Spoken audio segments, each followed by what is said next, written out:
ทักเชียงใหม่กำเนิดครั้งแรกนะครับที่นิ่มซี่เสงครับเป็นเดอะโชว์ออนทัวร์ครั้งแรกของเรานะครับตอนนั้นสมาชิกของเราอยู่ประมาณ30 กว่าคันนะครับหลังจากนั้นเราก็พยายามที่จะ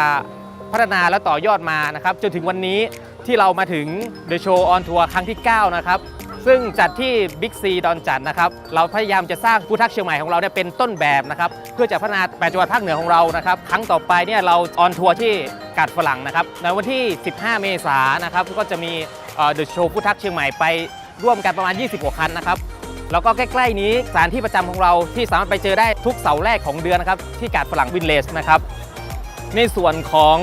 รายละเอียดของการเป็นสมาชิกของเดอะโชว์ฟู้ดทรัคเชียงใหม่นะครับเงื่อนไขหลักๆของเราก็คือ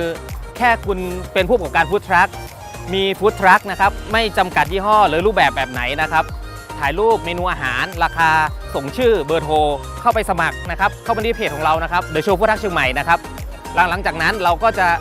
มีการประสานงานป้อนงานแล้วก็หาที่ขายให้ทุกคนนะครับเพื่อช่วยเหลือผู้ประกอบการฟู้ดทรัคให้มีที่ขายครับ